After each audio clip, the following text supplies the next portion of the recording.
ਮੈਂ ਇੱਕ ਹਨੇਰੇ ਕਮਰੇ ਵਿੱਚ ਬੈਠੀ ਆਪਣੀ ਕਿਸਮਤ ਨੂੰ ਕੋਸ ਰਹੀ ਸੀ। ਆਪਣੀ ਕਿਸਮਤ ਦੇ ਨਾਲ-ਨਾਲ ਮੈਨੂੰ ਰਿਸ਼ਤਿਆਂ 'ਤੇ ਵੀ ਭਰੋਸਾ ਨਹੀਂ ਰਿਹਾ ਸੀ। ਖ਼ਾਸ ਤੌਰ 'ਤੇ ਮਾਂ ਦਾ ਰਿਸ਼ਤਾ ਤਾਂ ਮੇਰੇ ਲਈ ਬਿਲਕੁਲ ਵੀ ਭਰੋਸੇ ਦੇ ਲਾਇਕ ਨਹੀਂ ਰਿਹਾ। ਕੀ ਮਾਂ ਅਜਿਹੀ ਵੀ ਹੋ ਸਕਦੀ ਹੈ? ਕੀ ਉਹ ਅਜਿਹਾ ਵੀ ਕਰ ਸਕਦੀ ਹੈ ਜੋ ਮੇਰੀ ਮਾਂ ਨੇ ਮੇਰੇ ਨਾਲ ਕੀਤਾ? ਇੱਕ ਅਜਨਬੀ ਆਦਮੀ ਨਾਲ ਜ਼ਬਰਦਸਤੀ ਭੇਜ ਦਿੱਤਾ। ਮੈਂ ਇਹ ਵੀ ਨਹੀਂ ਜਾਣਦੀ ਸੀ ਕਿ ਉਹ ਕੌਣ ਹੈ। ਉਹ ਮੇਰਾ ਆਪਣਾ ਸੀ ਜਾਂ ਪਰਾਇਆ। ਉਸਨੇ ਮੈਨੂੰ ਇੱਕ ਕਮਰੇ ਵਿੱਚ ਬੰਦ ਕਰ ਦਿੱਤਾ। ਮੈਂ ਕਦੇ ਨਹੀਂ ਸੋਚਿਆ ਸੀ ਕਿ ਮੇਰੇ ਨਾਲ ਵੀ ਅਜਿਹਾ ਕੁਝ ਹੋ ਸਕਦਾ ਹੈ। ਇਸ ਦੀ ਜ਼ਿੰਮੇਵਾਰ ਸਿਰਫ ਮੇਰੀ ਮਾਂ ਹੀ ਸੀ। ਉਹ ਤਾਂ ਮੈਨੂੰ ਇੰਨਾ ਪਿਆਰ ਕਰਦੀ ਸੀ, ਮੇਰੇ ਬਿਨਾਂ ਇੱਕ ਪਲ ਵੀ ਨਹੀਂ ਰਹਿ ਸਕਦੀ ਸੀ। ਫਿਰ ਉਸਨੇ ਮੈਨੂੰ ਇਸ ਤਰ੍ਹਾਂ ਕਿਸੇ ਅਜਨਬੀ ਨਾਲ ਕਿਵੇਂ ਭੇਜ ਦਿੱਤਾ? ਮੈਨੂੰ ਇਹ ਸਭ ਸਮਝ ਨਹੀਂ ਆ ਰਿਹਾ ਸੀ। ਮੇਰਾ ਨਾਮ ਸੀਮਾ ਹੈ। ਮੇਰੀ ਉਮਰ 15 ਸਾਲ ਦੀ ਹੈ। ਮੈਂ ਆਪਣੇ ਮੰਮੀ ਪਾਪਾ ਨਾਲ ਰਹਿੰਦੀ ਹਾਂ। ਅਸੀਂ ਇੱਕ ਖੁਸ਼ਹਾਲ ਪਰਿਵਾਰ ਸੀ। ਮੇਰੇ ਪਾਪਾ ਇੱਕ ਹਸਪਤਾਲ ਵਿੱਚ ਨੌਕਰੀ ਕਰਦੇ ਸਨ। ਮੇਰੀ ਮਾਂ ਵੀ ਸਮਝਦਾਰ ਸੀ। ਸਾਡੀ ਜ਼ਿੰਦਗੀ ਵਧੀਆ ਚੱਲ ਰਹੀ ਸੀ। ਇੱਕ ਦਿਨ ਮੈਂ ਆਪਣੀ ਮਾਂ ਨਾਲ ਬਾਜ਼ਾਰ ਗਈ ਸੀ। ਇੱਕ ਆਦਮੀ ਬਾਰ-ਬਾਰ ਮੇਰੀ ਮਾਂ ਵੱਲ ਦੇਖ ਰਿਹਾ ਸੀ।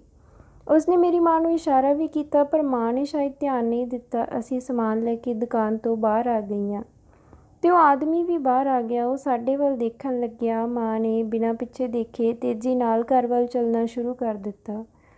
ਮੈਂ ਬਾਰ-ਬਾਰ ਪਿੱਛੇ ਮੁੜ ਕੇ ਦੇਖ ਰਹੀ ਸੀ। ਉਹ ਤਾਂ ਜਿਵੇਂ ਸਾਡੇ ਪਿੱਛੇ ਹੀ ਪੈ ਗਿਆ ਸੀ। ਮੈਂ ਮਾਂ ਨੂੰ ਦੱਸਣਾ ਚਾਹੁੰਦੀ ਸੀ ਕਿ ਕੋਈ ਆਪਣਾ ਪਿੱਛਾ ਕਰ ਰਿਹਾ ਹੈ, ਪਰ ਪਤਾ ਨਹੀਂ ਕਿਉਂ ਮੈਂ ਦੱਸ ਨਹੀਂ ਪਾਈ। ਪਰ ਜਦੋਂ ਮੈਂ ਘਰ ਦੇ ਅੰਦਰ ਜਾਣ ਲੱਗੀ ਤਾਂ ਮੈਂ ਪਿੱਛੇ ਮੁੜ ਕੇ ਦੇਖਿਆ ਤਾਂ ਉਹ ਗਲੀ ਦੀ ਨੁੱਕਰ 'ਤੇ ਹੀ ਖੜ੍ਹਾ ਸੀ। ਮੈਂ ਮਾਂ ਨੂੰ ਉਂਗਲ ਨਾਲ ਇਸ਼ਾਰਾ ਕੀਤਾ ਕਿ ਕੋਈ ਪਿੱਛੇ ਹੈ, ਪਰ ਜਦੋਂ ਮਾਂ ਨੇ ਪਿੱਛੇ ਮੁੜ ਕੇ ਦੇਖਿਆ ਤਾਂ ਉੱਥੇ ਕੋਈ ਨਹੀਂ ਸੀ। ਮਾਂ ਪੁੱਛਣ ਲੱਗੀ ਕਿ ਕੀ ਹੋਇਆ, ਤਾਂ ਮੈਂ ਕਿਹਾ ਕੁਝ ਨਹੀਂ। ਮੈਂ ਸੋਚਿਆ ਕਿਤੇ ਮਾਂ ਪਰੇਸ਼ਾਨ ਨਾ ਹੋ ਜਾਵੇ, ਇਸ ਲਈ ਮੈਂ ਮਾਂ ਨੂੰ ਉਸ ਆਦਮੀ ਬਾਰੇ ਕੁਝ ਨਾ ਕਿਹਾ। ਕੁਝ ਦਿਨ ਬਾਅਦ ਮੈਂ ਸਕੂਲ ਤੋਂ ਵਾਪਸ ਆਈ ਤਾਂ ਇੱਕ ਆਦਮੀ ਨੂੰ ਆਪਣੇ ਘਰੋਂ ਨਿਕਲਦਾ ਦੇਖਿਆ। ਉਹ ਮੈਨੂੰ ਦੇਖਿਆ ਲੱਗ ਰਿਹਾ ਸੀ। ਫਿਰ ਮੈਨੂੰ ਯਾਦ ਆਇਆ ਕਿ ਇਹ ਤਾਂ ਉਹੀ ਆਦਮੀ ਸੀ ਜੋ ਉਸ ਦਿਨ ਸਾਡਾ ਪਿੱਛਾ ਕਰ ਰਿਹਾ ਸੀ। ਅੱਜ ਸਾਡੇ ਘਰ ਤੱਕ ਆ ਗਿਆ ਸੀ, ਪਰ ਇਹ ਸਾਡੇ ਘਰ ਅੰਦਰ ਕੀ ਕਰ ਰਿਹਾ ਸੀ? ਮੇਰੇ ਮਨ ਅੰਦਰ ਕਈ ਸਵਾਲ ਉੱਠਣ ਲੱਗੇ। ਮੈਂ ਅੰਦਰ ਜਾ ਕੇ ਮਾਂ ਨੂੰ ਪੁੱਛਿਆ ਕਿ ਕੌਣ ਆਇਆ ਸੀ, ਤਾਂ ਉਹ ਕਹਿਣ ਲੱਗੀ ਕਿ ਕੋਈ ਨਹੀਂ। ਮੈਂ ਕਿਹਾ ਹੁਣੇ ਤਾਂ ਕਿਸੇ ਨੂੰ ਬਾਹਰ ਜਾਂਦੇ ਦੇਖਿਆ ਹੈ ਮੈਂ। ਤਾਂ ਮਾਂ ਕਹਿਣ ਲੱਗੀ ਕਿ ਅੱਛਾ, ਉਹ ਤਾਂ ਬਿਜਲੀ ਦਾ ਬਿੱਲ ਲੈਣ ਆਇਆ ਸੀ। ਮੈਂ ਆਪਣੀ ਮਾਂ ਦੀ ਗੱਲ 'ਤੇ ਭਰੋਸਾ ਨਾ ਕੀਤਾ। ਹਜੇ 2 ਦਿਨ ਪਹਿਲਾਂ ਤਾਂ ਪਾਪਾ ਨੇ ਬਿਜਲੀ ਦਾ ਬਿੱਲ ਭਰਿਆ ਸੀ, ਪਰ ਮੈਂ ਚੁੱਪ ਰਹੀ ਕਿਉਂਕਿ ਮਾਂ ਨੂੰ ਜ਼ਿਆਦਾ ਸਵਾਲ ਜਵਾਬ ਕਰਨ ਦੀ ਮੇਰੀ ਆਦਤ ਨਹੀਂ ਸੀ। ਉਸ ਦਿਨ ਜਦੋਂ ਸ਼ਾਮ ਨੂੰ ਪਾਪਾ ਘਰ ਆਏ ਤਾਂ ਮੰਮੀ ਪਾਪਾ ਵਿੱਚ ਬਹੁਤ ਝਗੜਾ ਹੋਇਆ। ਖਾਣੇ ਵਿੱਚ ਨਮਕ ਜ਼ਿਆਦਾ ਕਰਕੇ ਪਾਪਾ ਨੇ ਮੰਮੀ ਨੂੰ ਕਹਿ ਦਿੱਤਾ ਕਿ ਤੇਰਾ ਧਿਆਨ ਕਿੱਥੇ ਸੀ, ਨਮਕ ਜ਼ਿਆਦਾ ਹੈ। ਤਾਂ ਇਹ ਸੁਣ ਕੇ ਮੰਮੀ ਦਾ ਪਾਰਾ ਹਾਈ ਹੋ ਗਿਆ ਤੇ ਉਹ ਬੋਲਣ ਲੱਗੀ ਕਿ ਤੁਹਾਨੂੰ ਮੇਰੇ ਹਰ ਕੰਮ ਵਿੱਚ ਨੁਕਸ ਕੱਢਣ ਦੀ ਆਦਤ ਹੋ ਗਈ ਹੈ। ਇਹ ਸੁਣ ਕੇ ਪਾਪਾ ਵੀ ਆਪਣੇ ਆਪੇ ਵਿੱਚੋਂ ਬਾਹਰ ਹੋ ਗਏ। ਉਸ ਰਾਤ ਘਰ ਵਿੱਚ ਕੋਈ ਵੀ ਚੈਨ ਨਾਲ ਨਹੀਂ ਸੁੱਤਾ। ਅਗਲੇ ਕੁਝ ਦਿਨਾਂ ਬਾਅਦ ਉਹ ਆਦਮੀ ਫਿਰ ਘਰ ਦੇ ਦਰਵਾਜ਼ੇ 'ਤੇ ਨਜ਼ਰ ਆਇਆ। ਮੈਂ ਛੱਤ 'ਤੇ ਆਪਣੀ ਸਹੇਲੀ ਨਾਲ ਗੱਲਾਂ ਕਰ ਰਹੀ ਸੀ। ਪਾਪਾ ਰਾਤ ਦੀ ਡਿਊਟੀ 'ਤੇ ਸਨ। ਮੈਂ ਛੱਤ ਤੋਂ ਥੱਲੇ ਦੇਖਿਆ ਤਾਂ ਉਹ ਆਦਮੀ ਦਰਵਾਜ਼ੇ 'ਤੇ ਖੜ੍ਹਾ ਸੀ। ਫਿਰ ਮਾਂ ਨੇ ਦਰਵਾਜ਼ਾ ਖੋਲ੍ਹਿਆ ਤਾਂ ਉਹ ਆਦਮੀ ਅੰਦਰ ਚਲਿਆ ਗਿਆ। ਜਦੋਂ ਤੱਕ ਮੈਂ ਥੱਲੇ ਆਈ ਤਾਂ ਉੱਥੇ ਕੋਈ ਵੀ ਨਹੀਂ ਸੀ। ਮੈਂ ਮਾਂ ਨੂੰ ਪੁੱਛਿਆ ਕਿ ਕੌਣ ਆਇਆ ਸੀ, ਤਾਂ ਉਹ ਕਹਿਣ ਲੱਗੀ ਕਿ ਕਿਸ ਨੇ ਆਉਣਾ ਸੀ, ਕੋਈ ਨਹੀਂ ਆਇਆ। ਤੇਰੇ ਪਾਪਾ ਨੇ ਨਹੀਂ ਆਉਣਾ, ਇਸ ਲਈ ਖਾਣਾ ਖਾ ਕੇ ਸੌਂ ਜਾ। ਮੈਂ ਟੀਵੀ ਦੇਖਦੇ ਦੇਖਦੇ ਉੱਥੇ ਹੀ ਸੌਂ ਗਈ। ਜਦੋਂ ਮੇਰੀ ਅੱਖ ਖੁੱਲ੍ਹੀ ਤਾਂ ਮੈਂ ਜੋ ਦੇਖਿਆ ਉਹ ਦੇਖ ਕੇ ਮੇਰੇ ਤਾਂ ਹੋਸ਼ ਹੀ ਉੱਡ ਗਏ, ਕਿਉਂਕਿ ਮੈਂ ਦੇਖਿਆ ਮੇਰੀ ਮਾਂ ਅਤੇ ਇੱਕ ਆਦਮੀ ਜਿਸ ਦੀ ਮੇਰੇ ਵੱਲ ਪਿੱਠ ਸੀ। ਫਿਰ ਮੈਨੂੰ ਦੁਬਾਰਾ ਨੀਂਦ ਆ ਗਈ। ਜਦੋਂ ਮੈਂ ਸਵੇਰੇ ਉੱਠੀ ਤਾਂ ਪਾਪਾ ਆ ਚੁੱਕੇ ਸਨ ਤੇ ਮਾਂ ਵੀ ਖੁਸ਼ ਲੱਗ ਰਹੀ ਸੀ। ਮੈਨੂੰ ਲੱਗਿਆ ਸ਼ਾਇਦ ਮੈਂ ਜੋ ਰਾਤ ਦੇਖਿਆ ਉਹ ਸੁਪਨਾ ਸੀ, ਪਰ ਇਸ ਵਿੱਚ ਇੱਕ ਅਜਿਹਾ ਸੱਚ ਸੀ ਜਿਸ ਦਾ ਪਤਾ ਮੈਨੂੰ ਆਉਣ ਵਾਲੇ ਸਮੇਂ ਵਿੱਚ ਚੱਲ ਗਿਆ ਸੀ। ਉਸ ਆਦਮੀ ਦਾ ਸਾਡੇ ਘਰ ਆਉਣਾ ਜਾਣਾ ਵੱਧ ਗਿਆ ਸੀ, ਪਰ ਉਸ ਸਮੇਂ ਆਉਂਦਾ ਜਦੋਂ ਪਾਪਾ ਘਰ ਨਾ ਹੁੰਦੇ। ਜਦੋਂ ਆਉਂਦਾ ਤਾਂ ਮਾਂ ਮੈਨੂੰ ਕਿਸੇ ਬਹਾਨੇ ਘਰ ਤੋਂ ਬਾਹਰ ਭੇਜ ਦਿੰਦੀ। ਮੈਂ ਮਾਂ ਨੂੰ ਉਸ ਆਦਮੀ ਬਾਰੇ ਪੁੱਛਿਆ ਤਾਂ ਕਹਿਣ ਲੱਗੀ ਕਿ ਉਹ ਮੇਰਾ ਭਰਾ ਹੈ, ਪਰ ਆਪਣੇ ਪਾਪਾ ਨੂੰ ਇਸ ਬਾਰੇ ਨਾ ਦੱਸੀ ਕਿਉਂਕਿ ਉਹਨਾਂ ਨੂੰ ਇਹ ਚੰਗਾ ਨਹੀਂ ਲੱਗੇਗਾ। ਮੈਂ ਇੰਨਾ ਤਾਂ ਸਮਝ ਗਈ ਸੀ ਕਿ ਮਾਂ ਜੋ ਕਰ ਰਹੀ ਹੈ ਉਹ ਗਲਤ ਹੈ, ਪਰ ਪਾਪਾ ਨੂੰ ਕੁਝ ਵੀ ਦੱਸਣ ਦੀ ਹਿੰਮਤ ਮੇਰੇ ਵਿੱਚ ਨਹੀਂ ਸੀ। ਫਿਰ ਇੱਕ ਦਿਨ ਮੈਂ ਸਕੂਲ ਤੋਂ ਵਾਪਸ ਆਈ ਤਾਂ ਘਰ ਦਾ ਦਰਵਾਜ਼ਾ ਖੁੱਲ੍ਹਾ ਸੀ। ਮੈਂ ਅੰਦਰ ਗਈ ਤਾਂ ਮਾਂ ਮੈਨੂੰ ਕਿਤੇ ਨਜ਼ਰ ਨਹੀਂ ਆਈ। ਮੈਂ ਉਹਨਾਂ ਦੇ ਕਮਰੇ ਵੱਲ ਗਈ ਤਾਂ ਮੈਨੂੰ ਅੰਦਰੋਂ ਗੱਲਾਂ ਕਰਨ ਦੀਆਂ ਆਵਾਜ਼ਾਂ ਆ ਰਹੀਆਂ ਸਨ। ਮੈਂ ਕਮਰੇ ਦੇ ਬਾਹਰ ਖੜ੍ਹ ਕੇ ਗੱਲਾਂ ਸੁਣਨ ਲੱਗੀ। ਮੈਂ ਖਿੜਕੀ ਵਿੱਚ ਦੀ ਦੇਖਿਆ ਤਾਂ ਅੰਦਰ ਉਹੀ ਆਦਮੀ ਸੀ। ਮੇਰੀ ਮਾਂ ਉਸ ਕੋਲ ਬੈਠੀ ਰੋ ਰਹੀ ਸੀ। ਮਾਂ ਉਸ ਨੂੰ ਕਹਿ ਰਹੀ ਸੀ ਕਿ ਮੇਰੀ ਜ਼ਿੰਦਗੀ ਦੀਆਂ ਸਾਰੀਆਂ ਖੁਸ਼ੀਆਂ ਸਿਰਫ ਤੇਰੇ ਕਰਕੇ ਅਧੂਰੀਆਂ ਰਹਿ ਗਈਆਂ। ਤੂੰ ਮੇਰੀ ਜ਼ਿੰਦਗੀ ਵਿੱਚ ਅਜਿਹਾ ਜ਼ਹਿਰ ਘੋਲਿਆ ਕਿ ਮੇਰੀ ਜ਼ਿੰਦਗੀ ਬਰਬਾਦ ਹੋ ਗਈ। ਮੇਰੀਆਂ ਸਾਰੀਆਂ ਖੁਸ਼ੀਆਂ ਅਤੇ ਇੱਛਾਵਾਂ ਇੱਕ ਸੁਪਨਾ ਬਣ ਕੇ ਰਹਿ ਗਈਆਂ। ਮੇਰੀ ਮਾਂ ਬਹੁਤ ਰੋ ਰਹੀ ਸੀ। ਹੁਣ ਤੂੰ ਇੱਥੇ ਕੀ ਕਰਨ ਆਇਆ ਹੈ? ਪਹਿਲਾਂ ਦੀ ਤਰ੍ਹਾਂ ਮੈਨੂੰ ਬਰਬਾਦ ਕਰਨ ਦਾ ਇਰਾਦਾ ਹੈ? ਤੇਰੇ ਕਰਕੇ ਮੈਂ ਕੀ ਨਹੀਂ ਛੱਡਿਆ ਤੇ ਤੂੰ ਮੇਰੇ ਨਾਲ ਕੀ ਕੀਤਾ? ਉਹ ਆਦਮੀ ਮੇਰੀ ਮਾਂ ਦਾ ਹੱਥ ਫੜ ਕੇ ਉਸਨੂੰ ਤਸੱਲੀ ਦੇ ਰਿਹਾ ਸੀ। ਉਹ ਕਹਿਣ ਲੱਗਾ ਕਿ ਫਿਕਰ ਨਾ ਕਰ, ਹੁਣ ਮੈਂ ਆ ਗਿਆ ਹਾਂ, ਸਭ ਠੀਕ ਕਰ ਦੇਵਾਂਗਾ। ਹੁਣ ਹਰ ਚੀਜ਼ ਆਪਣੀ ਜਗ੍ਹਾ 'ਤੇ ਹੋਵੇਗੀ। ਮੈਂ ਨਹੀਂ ਜਾਣਦੀ ਸੀ ਕਿ ਉਹ ਕਿਸ ਬਾਰੇ ਗੱਲਾਂ ਕਰ ਰਹੇ ਸਨ। ਮਾਂ ਕਹਿਣ ਲੱਗੀ ਕਿ ਮੇਰਾ ਪਤੀ ਤੇ ਬੇਟੀ ਮੈਨੂੰ ਮਨਾਉਣਾ ਮੁਸ਼ਕਿਲ ਹੋਵੇਗਾ। ਉਹ ਆਦਮੀ ਕਹਿਣ ਲੱਗਿਆ ਕਿ ਫਿਕਰ ਨਾ ਕਰ, ਮੈਂ ਉਹਨਾਂ ਨੂੰ ਮਨਾ ਲਵਾਂਗਾ। ਬੱਚੀ ਹੈ, ਇਸ ਰਿਸ਼ਤੇ ਨੂੰ ਮੰਨ ਲਵੇਗੀ, ਪਰ ਆਪਣੇ ਪਤੀ ਨੂੰ ਹਜੇ ਕੁਝ ਦੱਸਣ ਦੀ ਜ਼ਰੂਰਤ ਨਹੀਂ ਹੈ। ਸਾਰਾ ਕੰਮ ਹੋਣ ਤੋਂ ਬਾਅਦ ਉਸਨੂੰ ਦੱਸ ਦੇਣਾ ਤਾਂ ਕਿ ਉਹ ਇੱਕ ਸਹੀ ਫੈਸਲਾ ਕਰ ਸਕੇ ਤੇ ਤੈਨੂੰ ਤੇਰੀਆਂ ਖੁਸ਼ੀਆਂ ਮਿਲ ਜਾਣ। ਮੈਨੂੰ ਉਹਨਾਂ ਦੀਆਂ ਗੱਲਾਂ ਤੋਂ ਲੱਗਿਆ ਕਿ ਮਾਂ ਆਪਣੀ ਜ਼ਿੰਦਗੀ ਵਿੱਚ ਖੁਸ਼ ਨਹੀਂ ਹੈ। ਜਿੱਥੋਂ ਤੱਕ ਉਹਨਾਂ ਦੀਆਂ ਗੱਲਾਂ ਸੁਣ ਕੇ ਸਮਝ ਆਇਆ, ਸ਼ਾਇਦ ਉਹ ਆਦਮੀ ਮੇਰੀ ਮਾਂ ਦਾ ਪਹਿਲਾ ਪਿਆਰ ਸੀ ਜੋ ਉਸਨੂੰ ਨਹੀਂ ਮਿਲਿਆ ਤੇ ਉਸਦਾ ਵਿਆਹ ਪਾਪਾ ਨਾਲ ਹੋ ਗਿਆ ਹੋਵੇਗਾ। ਪਰ ਹੁਣ ਮਾਂ ਉਸ ਪਿਆਰ ਨੂੰ ਫਿਰ ਤੋਂ ਪਾਉਣਾ ਚਾਹੁੰਦੀ ਸੀ ਤੇ ਮੈਨੂੰ ਆਪਣੇ ਨਾਲ ਲਿਜਾਣਾ ਚਾਹੁੰਦੀ ਹੋਵੇ। ਮੈਨੂੰ ਆਪਣੀ ਮਾਂ ਤੋਂ ਨਫ਼ਰਤ ਹੋਣ ਲੱਗੀ ਸੀ। ਉਹ ਪਾਪਾ ਨੂੰ ਧੋਖਾ ਕਿਵੇਂ ਦੇ ਸਕਦੀ ਸੀ? ਕਿ ਸ਼ਰੀਫ ਔਰਤਾਂ ਇਹੋ ਜਿਹੀਆਂ ਹੁੰਦੀਆਂ ਹਨ? ਮੈਂ ਆਪਣੇ ਕਮਰੇ ਵਿੱਚ ਰੋਂਦੀ ਰਹੀ। ਸ਼ਾਮ ਨੂੰ ਪਾਪਾ ਆਏ ਤਾਂ ਮੈਂ ਕਮਰੇ ਵਿੱਚੋਂ ਬਾਹਰ ਆਈ। ਮੇਰੀ ਮਾਂ ਪਾਪਾ ਨਾਲ ਪਿਆਰ ਨਾਲ ਗੱਲ ਕਰ ਰਹੀ ਸੀ। ਇਸ ਸਮੇਂ ਉਹ ਮੈਨੂੰ ਦੋਗਲੀ ਔਰਤ ਲੱਗ ਰਹੀ ਸੀ। ਇੱਕ ਦਿਨ ਫਿਰ ਦਰਵਾਜ਼ੇ 'ਤੇ ਉਹੀ ਆਦਮੀ ਸੀ। ਮੈਂ ਦਰਵਾਜ਼ਾ ਖੋਲ੍ਹਿਆ ਤਾਂ ਕਹਿਣ ਲੱਗਿਆ, ਤੇਰੀ ਮਾਂ ਕਿੱਥੇ ਹੈ? ਮੈਂ ਕਿਹਾ, ਕੋਈ ਕੰਮ ਹੈ ਤਾਂ ਮੈਨੂੰ ਦੱਸੋ। ਪਰ ਉਹ ਤਾਂ ਧੱਕੇ ਨਾਲ ਹੀ ਅੰਦਰ ਆ ਗਿਆ ਤੇ ਮਾਂ ਨੂੰ ਆਵਾਜ਼ਾਂ ਦੇਣ ਲੱਗਿਆ।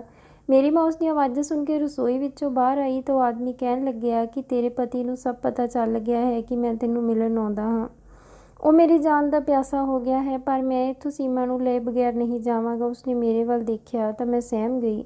ਇਹਨਾਂ ਸਭ ਵਿੱਚ ਮੈਂ ਕਿੱਥੋਂ ਆ ਗਈ? ਮਾਂ ਨੇ ਕਿਹਾ, ਇਹੀ ਠੀਕ ਰਹੇਗਾ। ਇਸ ਤੋਂ ਪਹਿਲਾਂ ਕਿ ਮੇਰਾ ਪਤੀ ਘਰ ਆ ਜਾਵੇ, ਤੂੰ ਸੀਮਾ ਨੂੰ ਲੈ ਕੇ ਇੱਥੋਂ ਚਲਿਆ ਜਾ।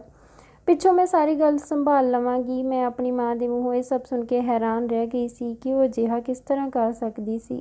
ਮੈਨੂੰ ਉਸ ਆਦਮੀ ਨਾਲ ਕਿਵੇਂ ਭੇਜ ਸਕਦੀ ਸੀ? ਮੈਂ ਬਹੁਤ ਰੋਈ ਪਰ ਉਸ ਮੇਰੀ ਇੱਕ ਨਾ ਸੁਣੀ। ਉਸ ਸਮੇਂ ਮੈਨੂੰ ਉਹ ਆਦਮੀ ਹੈਵਾਨ ਲੱਗ ਰਿਹਾ ਸੀ। ਮੈਂ ਸ਼ੋਰ ਮਚਾਉਣ ਹੀ ਲੱਗੀ ਸੀ ਕਿ ਮੇਰੀ ਮਾਂ ਨੇ ਮੈਨੂੰ ਅਜਿਹੀ ਗੱਲ ਕਹੀ ਜਿਸ ਨੂੰ ਸੁਣ ਕੇ ਮੇਰੇ ਪੈਰਾਂ ਥੱਲਿਓਂ ਜ਼ਮੀਨ ਖਿਸਕ ਗਈ। ਮੈਂ ਆਪਣੀ ਮਾਂ ਨੂੰ ਨਫ਼ਰਤ ਨਾਲ ਦੇਖਣ ਲੱਗੀ। ਫਿਰ ਮੈਂ ਉਸ ਆਦਮੀ ਨਾਲ ਆ ਗਈ। ਮੈਨੂੰ ਇੱਕ ਕਮਰੇ ਵਿੱਚ ਬੰਦ ਸੀ। ਫਿਰ ਉਹ ਆਦਮੀ ਕਮਰੇ ਵਿੱਚ ਆਇਆ ਤੇ ਮੇਰੇ ਕੋਲ ਆ ਕੇ ਬੈਠ ਗਿਆ। ਉਹ ਮੈਨੂੰ ਕਹਿਣ ਲੱਗਿਆ ਕਿ ਤੈਨੂੰ ਪਤਾ ਹੈ ਕਿ ਮੈਂ ਤੈਨੂੰ ਕਿੰਨਾ ਪਿਆਰ ਕਰਦਾ ਹਾਂ। ਓਨਾ ਪਿਆਰ ਤਾਂ ਮੈਂ ਤੇਰੀ ਮਾਂ ਨੂੰ ਨਹੀਂ ਕਰਦਾ ਜਿੰਨਾ ਤੈਨੂੰ ਕਰਦਾ ਹਾਂ। ਮੈਂ ਉਸਦਾ ਚਿਹਰਾ ਗੌਰ ਨਾਲ ਦੇਖ ਰਹੀ ਸੀ। ਤੈਨੂੰ ਪਤਾ ਹੈ, ਤੇਰਾ ਨਾਮ ਵੀ ਮੈਂ ਹੀ ਰੱਖਿਆ ਸੀ। ਮੈਂ ਖਾਮੋਸ਼ੀ ਨਾਲ ਉਸਦੀਆਂ ਗੱਲਾਂ ਸੁਣਦੀ ਰਹੀ ਕਿਉਂਕਿ ਘਰੋਂ ਆਉਣ ਤੋਂ ਪਹਿਲਾਂ ਜੋ ਸੱਚਾਈ ਮਾਂ ਨੇ ਮੈਨੂੰ ਦੱਸੀ ਸੀ ਉਹ ਮੈਂ ਪੂਰੀ ਤਰ੍ਹਾਂ ਜਾਣਨਾ ਚਾਹੁੰਦੀ ਸੀ। ਉਹ ਕਹਿਣ ਲੱਗਾ ਕਿ ਮੇਰਾ ਵਿਆਹ ਜ਼ਬਰਦਸਤੀ ਹੋਇਆ ਸੀ ਕਿਉਂਕਿ ਇੱਕ ਕੁੜੀ ਮੈਨੂੰ ਬਹੁਤ ਪਸੰਦ ਕਰਦੀ ਸੀ ਜੋ ਮੇਰੇ ਜੀਜੇ ਦੀ ਬਹੁਤ ਚੰਗੀ ਦੋਸਤ ਸੀ। ਪਰ ਮੈਂ ਕਿਸੇ ਨੂੰ ਹੋਰ ਪਸੰਦ ਕਰਦਾ ਸੀ। ਉਹ ਮੇਰਾ ਇੰਤਜ਼ਾਰ ਕਰ ਰਹੀ ਸੀ ਪਰ ਮੇਰੇ ਜੀਜੇ ਨੇ ਸ਼ਰਤ ਰੱਖ ਦਿੱਤੀ ਕਿ ਜਦੋਂ ਤੱਕ ਮੈਂ ਉਸਦੀ ਦੋਸਤ ਨਾਲ ਵਿਆਹ ਨਹੀਂ ਕਰਵਾਉਂਦਾ ਉਹ ਮੇਰੀ ਭੈਣ ਨਾਲ ਵਿਆਹ ਨਹੀਂ ਕਰਨਗੇ। ਮੈਨੂੰ ਮਜਬੂਰਨ ਆਪਣੀ ਭੈਣ ਖਾਤਰ ਉਸ ਕੁੜੀ ਨਾਲ ਵਿਆਹ ਕਰਵਾਉਣਾ ਪਿਆ। ਮੇਰਾ ਜੀਜਾ ਵਿਆਹ ਤੋਂ ਬਾਅਦ 2 ਸਾਲ ਲਈ ਬਾਹਰ ਚਲਿਆ ਗਿਆ। ਮੈਂ ਵੀ 3 ਮਹੀਨੇ ਆਪਣੀ ਪਤਨੀ ਨਾਲ ਰਹਿਣ ਤੋਂ ਬਾਅਦ ਉਸ ਕੁੜੀ ਕੋਲ ਚਲਿਆ ਗਿਆ ਜੋ ਮੇਰਾ ਇੰਤਜ਼ਾਰ ਕਰ ਰਹੀ ਸੀ, ਜਿਸ ਨੂੰ ਮੈਂ ਪਿਆਰ ਕਰਦਾ ਸੀ। ਪਰ ਉੱਥੇ ਜਾ ਕੇ ਮੈਨੂੰ ਪਤਾ ਚੱਲਿਆ ਕਿ ਉਸਦਾ ਵਿਆਹ ਹੋ ਗਿਆ ਹੈ। ਜਦੋਂ ਮੈਂ ਵਾਪਸ ਆਇਆ ਤਾਂ ਪਤਾ ਚੱਲਿਆ ਕਿ ਮੇਰੀ ਪਤਨੀ ਪ੍ਰੈਗਨੈਂਟ ਹੈ। ਪਰ ਮੈਂ ਉਸ ਕੁੜੀ ਨੂੰ ਲੱਭਣਾ ਨਹੀਂ ਛੱਡਿਆ। ਫਿਰ ਉਹ ਮੈਨੂੰ ਮਿਲ ਵੀ ਗਈ ਪਰ ਉਸਦੀ ਹਾਲਤ ਬਹੁਤ ਖਰਾਬ ਸੀ। ਉਸਦਾ ਪਤੀ ਉਸਨੂੰ ਰੋਜ਼ ਮਾਰਦਾ ਸੀ। ਫਿਰ ਇੱਕ ਦਿਨ ਉਸਨੂੰ ਕੁੱਟ ਕੇ ਘਰੋਂ ਕੱਢ ਦਿੱਤਾ। ਉਹ ਮੇਰੇ ਘਰ ਪਹੁੰਚ ਗਈ। ਮੈਂ ਉਸਨੂੰ ਦੇਖ ਕੇ ਹੈਰਾਨ ਰਹਿ ਗਿਆ। ਮੇਰੀ ਪਤਨੀ ਨੇ ਉਸਨੂੰ ਘਰੋਂ ਕੱਢਣ ਲਈ ਕਿਹਾ ਪਰ ਉਸਦੀ ਹਾਲਤ ਬਹੁਤ ਖਰਾਬ ਸੀ। ਉਹ ਮੈਥੋਂ ਮਦਦ ਮੰਗ ਰਹੀ ਸੀ। ਅਜਿਹੀ ਹਾਲਤ ਵਿੱਚ ਮੈਂ ਉਸਨੂੰ ਘਰੋਂ ਕਿਵੇਂ ਕੱਢ ਸਕਦਾ ਸੀ? ਮੇਰੀ ਪਤਨੀ ਮੇਰੇ ਨਾਲ ਗੁੱਸੇ ਹੋ ਕੇ ਮੇਰੇ ਜੀਜੇ ਤੇ ਭੈਣ ਕੋਲ ਚਲੀ ਗਈ ਕਿਉਂਕਿ ਉਸਦਾ ਇਸ ਦੁਨੀਆ ਵਿੱਚ ਹੋਰ ਕੋਈ ਨਹੀਂ ਸੀ। ਉੱਥੇ ਉਸਨੇ ਇੱਕ ਬੱਚੀ ਨੂੰ ਜਨਮ ਦਿੱਤਾ ਪਰ ਉਸਦੀ ਮੌਤ ਹੋ ਗਈ। ਜਦੋਂ ਮੇਰੇ ਜੀਜੇ ਨੂੰ ਸੱਚ ਪਤਾ ਚੱਲਿਆ ਕਿ ਮੈਂ ਕੀ ਕੀਤਾ ਹੈ ਤਾਂ ਉਹ ਮੈਨੂੰ ਜਾਨੋਂ ਮਾਰਨਾ ਚਾਹੁੰਦੇ ਸਨ। ਮੇਰੀ ਭੈਣ ਨੇ ਮੈਨੂੰ ਫੋਨ ਕਰਕੇ ਕਿਹਾ ਮੈਂ ਉਸ ਕੁੜੀ ਨਾਲ ਹੋਰ ਸ਼ਹਿਰ ਚਲਾ ਜਾਵਾਂ, ਮੇਰੀ ਬੱਚੀ ਨੂੰ ਉਹ ਸੰਭਾਲ ਲਵੇਗੀ। ਪਰ ਮੈਂ ਆਪਣੀ ਬੱਚੀ ਤੇ ਭੈਣ ਨੂੰ ਬਹੁਤ ਯਾਦ ਕਰਦਾ ਸੀ ਤੇ ਬਹੁਤ ਉਦਾਸ ਰਹਿੰਦਾ ਸੀ। ਅੱਜ ਇੰਨੇ ਸਾਲਾਂ ਬਾਅਦ ਵਾਪਸ ਆ ਕੇ ਆਪਣੀ ਭੈਣ ਨੂੰ ਚੋਰੀ ਮਿਲਣ ਜਾਂਦਾ ਸੀ। ਆਪਣੀ ਬੇਟੀ ਨੂੰ ਦੇਖ ਕੇ ਮੈਨੂੰ ਬਹੁਤ ਖੁਸ਼ੀ ਹੋਈ ਪਰ ਮੇਰੇ ਜੀਜੇ ਨੂੰ ਮੇਰੇ ਵਾਪਸ ਆਉਣ ਬਾਰੇ ਪਤਾ ਚੱਲ ਗਿਆ। ਉਹ ਮੈਨੂੰ ਮਾਰਨਾ ਚਾਹੁੰਦਾ ਹੈ। ਤੂੰ ਹੀ ਮੇਰੀ ਬੇਟੀ ਹੈ ਜਿਸ ਨੂੰ ਤੂੰ ਆਪਣੀ ਮਾਂ ਕਹਿੰਦੀ ਹੈ, ਉਹ ਮੇਰੀ ਭੈਣ ਹੈ। ਮੇਰੀ ਭੈਣ ਇੰਨੇ ਸਾਲਾਂ ਤੋਂ ਆਪਣੇ ਪਤੀ ਤੇ ਭਰਾ ਵਿੱਚ ਪਿਸ ਰਹੀ ਹੈ। ਉਹ ਆਪਣੀ ਗੱਲ ਕਹਿ ਕੇ ਚੁੱਪ ਕਰ ਗਏ। ਮੈਂ ਉਹਨਾਂ ਦੇ ਹੰਝੂ ਆਪਣੇ ਹੱਥਾਂ ਨਾਲ ਸਾਫ਼ ਕੀਤੇ। ਮੈਂ ਆਪਣੀ ਮਾਂ ਨੂੰ ਕਿੰਨਾ ਗਲਤ ਸਮਝਿਆ। ਮੈਨੂੰ ਆਪਣੀ ਗਲਤੀ ਦਾ ਅਹਿਸਾਸ ਹੋ ਗਿਆ ਸੀ। ਮੈਂ ਆਪਣੀ ਗਲਤੀ 'ਤੇ ਸ਼ਰਮਿੰਦਾ ਸੀ। ਮੈਂ ਕਿਹਾ ਮੈਂ ਸਭ ਠੀਕ ਕਰ ਦੇਵਾਂਗੀ। ਮੈਂ ਪਾਪਾ ਨਾਲ ਗੱਲ ਕਰਾਂਗੀ, ਉਹ ਤੁਹਾਨੂੰ ਮਾਫ਼ ਕਰ ਦੇਣਗੇ। ਦੋਸਤੋ ਕਈ ਵਾਰ ਇਨਸਾਨ ਗਲਤ ਨਹੀਂ ਹੁੰਦਾ, ਹਾਲਾਤ ਹੀ ਉਸ ਤੋਂ ਕੁਝ ਗਲਤੀਆਂ ਕਰਵਾ ਦਿੰਦੇ ਹਨ ਜਿਸ ਨਾਲ ਨਾ ਜਾਣੇ ਕਿੰਨੀਆਂ ਜ਼ਿੰਦਗੀਆਂ ਬਰਬਾਦ ਹੋ ਜਾਂਦੀਆਂ ਹਨ। ਤਾਂ ਦੋਸਤੋ ਇਹ ਸੀ ਅੱਜ ਦੀ ਕਹਾਣੀ। ਉਮੀਦ ਕਰਦੇ ਹਾਂ ਤੁਹਾਨੂੰ ਪਸੰਦ ਆਈ ਹੋਵੇਗੀ। ਤਾਂ ਵੀਡੀਓ ਨੂੰ ਲਾਈਕ ਤੇ ਸ਼ੇਅਰ ਜ਼ਰੂਰ ਕਰ ਦਿਓ ਤੇ ਚੈਨਲ ਨੂੰ ਵੀ ਜ਼ਰੂਰ ਸਬਸਕ੍ਰਾਈਬ ਕਰਿਓ।